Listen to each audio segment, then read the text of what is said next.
ಏನಮ್ಮ ದುಡ್ಡು ಅರೇಂಜ್ ಆಯ್ತಾ? ಇಲ್ಲ, ಸುಮಾರು ಕಡೆ ಟ್ರೈ ಮಾಡಿದೆ. ಕೆಲವೊಬ್ರು ಇಲ್ಲ ಅಂತಂದ್ರು, ಕೆಲವರಿದ್ರು ಕೊಡಲ್ಲ ಅಂತ ಅಂದ್ರು.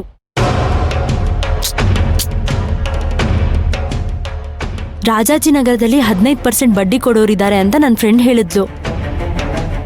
ಅವ್ರ ಹತ್ರನೇ ಹೋಗ್ತಾ ಇದ್ದೀನಿ. ಎಷ್ಟು ದುಡ್ಡು ತಗೋತಾ ಇದೆಯಾ ಬಡ್ಡಿಗೆ? 5 ಲಕ್ಷ ರೂಪಾಯಿ.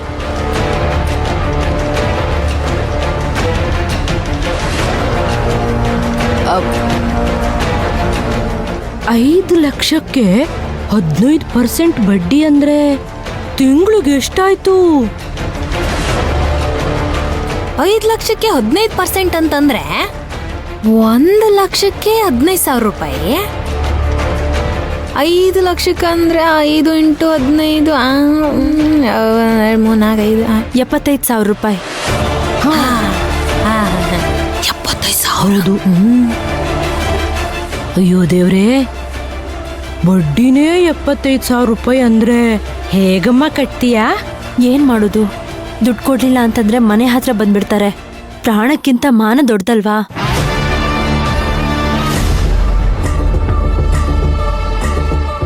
ಮಲ್ಲಿ,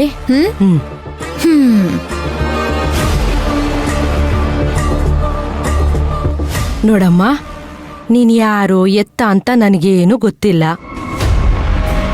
ಆವಾಗ್ಲೇ ಮಾತಾಡುವಾಗ ನೀನ್ ನನ್ನ ಮಗಳ ತರ ಅಂತ ನಾನು ಹೇಳಿದ್ದೆ.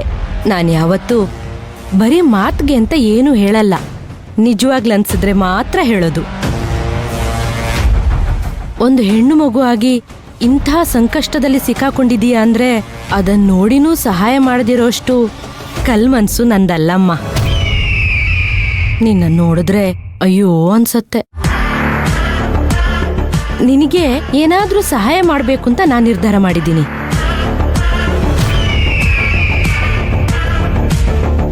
ತಗಮ್ಮ. ಇದರಲ್ಲಿ 5 ಲಕ್ಷ ರೂಪಾಯಿ ಕ್ಯಾಶ್ ಇದೆ. ಇದನ್ ತಗೊಂಡು ನಿನ್ ಸಾಲ ತೀರಿಸ್ಕೊ.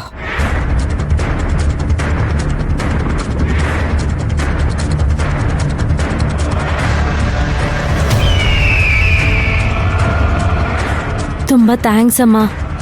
ಬಡ್ಡಿ ಎಷ್ಟು? ಅಯ್ಯಯ್ಯೋ, ಬಡ್ಡಿ ಎಲ್ಲ ಬೇಡಮ್ಮ. ನೀನ್ ಅಸ್ಲೇ ಕೊಡೋದು ಬೇಡ. ಒಬ್ಳು ತಾಯಿಯಾಗಿ ಇದನ್ನ ನಿನಗ್ ನಾನ್ ಕೊಡ್ತಿರೋದು.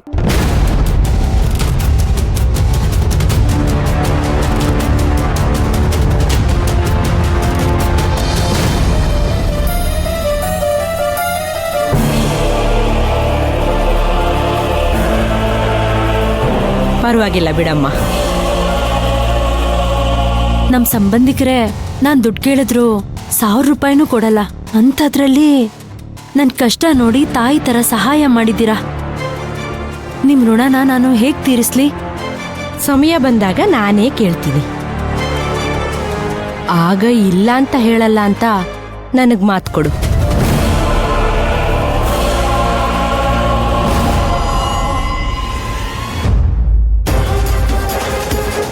ನನ್ ಪ್ರಾಣ ಕೇಳಿದ್ರು ನಾನಿಲ್ಲ ಅನ್ನಲ್ಲಮ್ಮ.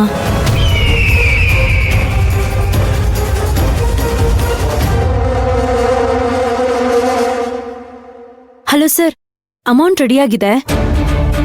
ನಾನೇ ಬಂದು ಕ್ಲಿಯರ್ ಮಾಡ್ತೀನಿ. ಆಯ್ತಮ್ಮ. ಅಮ್ಮ ಬರ್ತೀನಮ್ಮ. ಹೋಗ್ಬಾ ಅಮ್ಮ.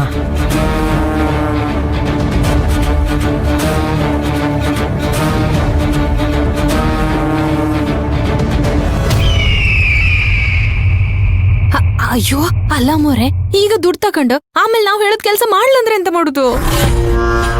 20% ಬಡ್ಡಿ ಹಾಕಿ ದುಡ್ಡು ವಾಪಸ್ ಕೊಡು ಅಂತ ಕೇಳ್ತೀನಿ.